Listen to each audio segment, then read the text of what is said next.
السلام عليكم. النهارده هنعمل مع بعض باميه بالصلصه. يلا نشوف مع بعض هنعمل ايه.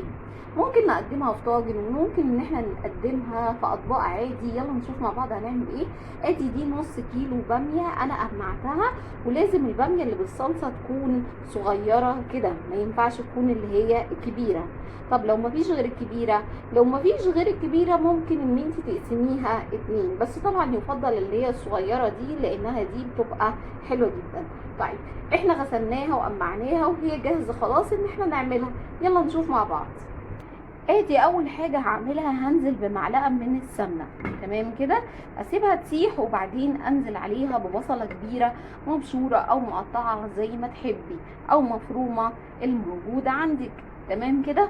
طيب لو ما عندكيش سمنه ممكن تحطي دهن، لو عندك دهن او بتحبوا الدهن، وتحطي معلقه زيت معاها. تمام كده. طب لو ما بنحبش الدهن او ما عندناش دهن، نحط معلقه سمنه حلوه زي دي، معلقه كبيره كده محترمه.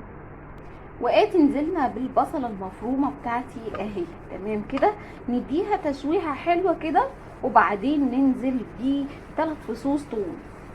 وادي البصله اهي بقت ذهبي. طالما بقت ذهبي معايا هنزل ب3 فصوص ثوم بتوعي اهو، ونبدا نشوحهم مع البصله بالشكل ده.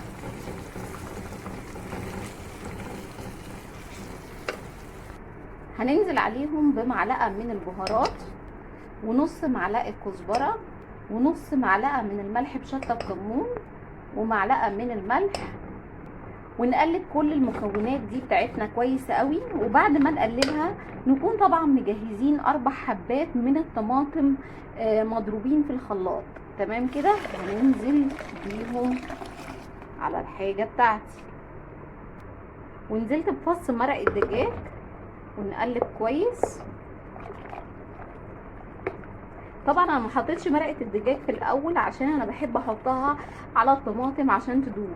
تمام كده، تقلبيها كويس عشان تدوبي مرقه الدجاج بتاعتك. وبعدين هنزل بمعلقه من الصلصه، معلقه كبيره من الصلصه اللي احنا كنا عاملينها مع بعض. كل حاجه فريش اهي. طيب دي اختياري، عندك صلصه حطي صلصه، ما عندكيش يبقى دي عادي ما فيهاش مشاكل خالص، بس انا بحب اعلي التيست بتاع الباميه بتاعتي. دلوقتي بقى نسيبها تغلي غلوتين وبعدين ننزل بالباميه بتاعتنا. ادي اهي الصلصه غلت معايا غلوتين اهي، شايفين شكلها بقى عامل ازاي.